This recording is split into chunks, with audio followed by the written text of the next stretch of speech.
Welcome to EF Pod English, brought to you by EF. To learn about our language centres, go to ef.com. To learn about our online language school, visit englishtown.com. Pod English Upper Intermediate 74. Investor Talk.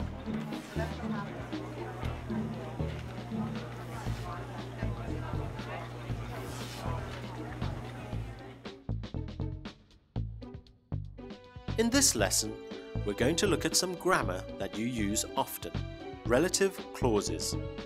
These give us important information about a noun. For example, the plant that produces cars.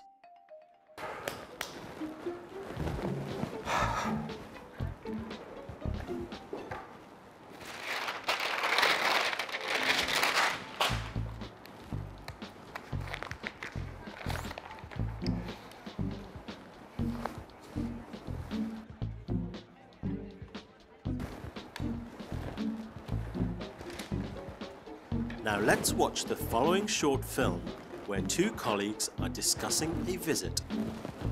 Did it go well or badly?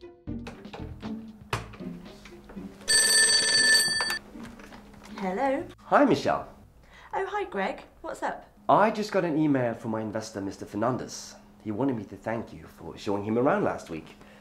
Did he get to see everything that he wanted? Yeah, he was really interested in checking out the factories that are making the new line of cars, so I took him out there and George, the plant manager, gave him a tour. Good. Did he visit our research and development offices? Yeah, we spent a full day there. Mr. Fernandez spoke with an R&D engineer who developed the new engine for us last year. What was the name of that engineer that you spoke with? Jim Landers, I think. Is Jim the one who has that Australian accent? He's kind of tall. The one who has a beard, right? Yeah, that's the one. Do you know him? Yes, he's one of our best engineers. He helped set up the new plant. I'm glad Mr. Fernandez could meet him. Yeah, me too. Anyway, after touring R&D in the factories, I brought Mr. Fernandez to the head office, where we met up with the CFO and a few of the board of directors. And everything went smoothly? Yeah, he seemed to be very pleased with what he saw and very excited about the new projects. He said he'll give us a final decision next week. So did the visit go well or badly? It sounds like it went well, didn't it? The visitor spoke to all the right people. Hello? Hello. Yes, it's Humphrey. Humphrey Middlesworth, of course. He met people who could answer his questions. In this sentence, the word who tells us we have a relative clause. Here's another example from the movie. Mr. Fernandez spoke with an R&D engineer who developed the new engine for us last year. Which engineer did he speak with? He spoke with the engineer who developed the new engine. This information is really important. It helps us identify which engineer out of maybe hundreds. This is called a defining relative clause. It gives us key information about a noun. Without this information, we can't understand the meaning of the sentence. Let's see another example from the movie. Is Jim the one who has that Australian accent? He's kind of tall. The one who has a beard, right? Ah, we're getting closer. Now we know he's the one who has an Australian accent. And just in case you still don't know which engineer, he's the tall guy who has a beard. Yep, that's Jim. The defining relative clause tells us exactly who Jim is. Did you also notice that there are no commas? In defining relative clauses, we don't use commas. This is because the information is key to understanding the meaning of the sentence. So how do we make a relative clause? Who is one of several words that can signal a relative clause. We use who or that for people.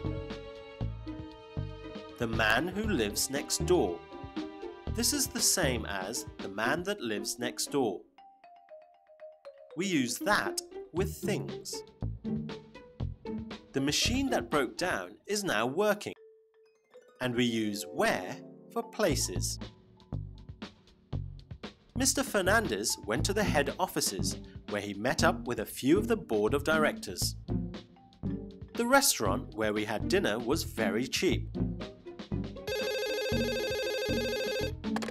Hello. Hello, yes, good afternoon. Humphrey Middlesworth here. Hello? Hello? Damn. Now it's time for you to have a go. Can you make this into one sentence using a relative clause? The man saw the accident. He phoned the police. Yes, that's right. The man who saw the accident phoned the police. You could also use that. The man that saw the accident phoned the police. Let's try another. The train goes to the airport. It leaves every half hour. Well done. The train that goes to the airport leaves every half hour. Now fill in the gap. Well done. The place where we went on holiday was beautiful. Good, but you don't know what an umbrella hat is. Okay. And you've just gone bankrupt. Ah, okay. Maybe you're not the investors for us then. Well done. Today we've been defining relative clauses. Who, that, where are some of the words that can signal a relative clause. Oh, nobody wants to buy my umbrella hats. Thanks for joining us and see you again soon.